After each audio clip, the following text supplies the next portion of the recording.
আসসালামু আলাইকুম বন্ধুরা, আজ আমরা নতুন একটা রেসিপি শেয়ার করছি আপনাদের সাথে। শুটকি মাছের চিংড়ি শুটকি। প্রথমে চিংড়ি শুটকিটা দেখো ভিজিয়ে রাখলাম বাটিতে ঢেলে কিছুক্ষণের জন্য। এরপর ওটা ফুলে যাওয়া পর্যন্ত আমরা অপেক্ষা করব। দেখো বন্ধুরা, এটা খুবই সামান্য মশলায় রান্না করি আমরা, বেশি মশলা লাগে না। এখানে আছে রসুন কুচি, কাঁচা লঙ্কা কুচি, পেঁয়াজ কুচি, আর এটা ধুয়ে রাখা শুটকি মাছ, আর এটা ভাতের মার।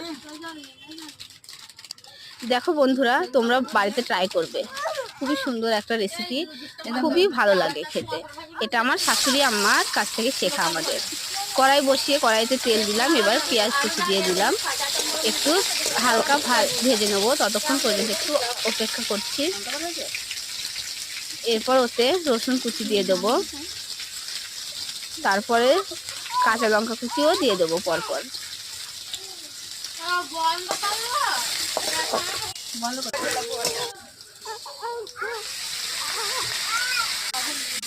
এরপর চিংড়ি শুটকি দিয়ে কিছুক্ষণের জন্য কষিয়ে নিলাম, সামান্য লবণ দিয়ে দিলাম, আর দিয়ে দিলাম সামান্য একটু হলুদের গুঁড়ো।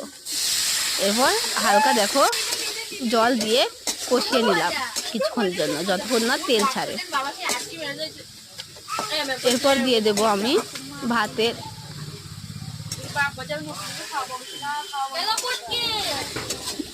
কষিয়ে নেওয়ার পরে কিছুক্ষণ পরে এবারে দিয়ে দেব আমি ওই যে ভাতের মার। তোমরা কোনো খারাপ কমেন্ট করবে না বন্ধুরা। দেখো, এই সামান্য একটা রেসিপি দিলাম, যতটা আমি শিখেছি আমার শাশুড়ি আম্মার কাছ থেকে সেটাই তোমাদের শেয়ার করছি। এরপর ওতে একটু দিয়ে দেবো জিরের গুঁড়ো। এরপর হয়ে গেলে নামিয়ে নেব। আমরা যাই করি, আমাদের 4 বান্ধবী আছি, আমরা 4 ফ্রেন্ডস, ওরা 4 জনে মিলে আমরা করি। এরপর দেখো বাটিতে আমরা পরিবেশন করে নিচ্ছি। আমরা একসাথে মজা করে খাই সব কিছুই, তাই 4 জনেই একসঙ্গে খাবো আজ, আর তোমাদের জানাবো কেমন হয়েছে।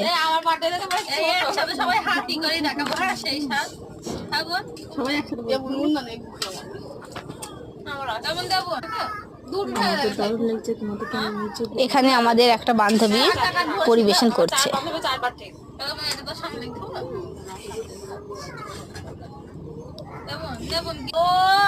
নাও শুরু করা যাক, টেস্ট করো। তোমরা কোনো কমেন্ট করো না, আসলে আমাদের বাহির করা ছিল না চামচ, তাই 3টে ছিল, তাই 3টে পেয়েছি, হাতের কাছে কিছুই পাচ্ছিলাম না।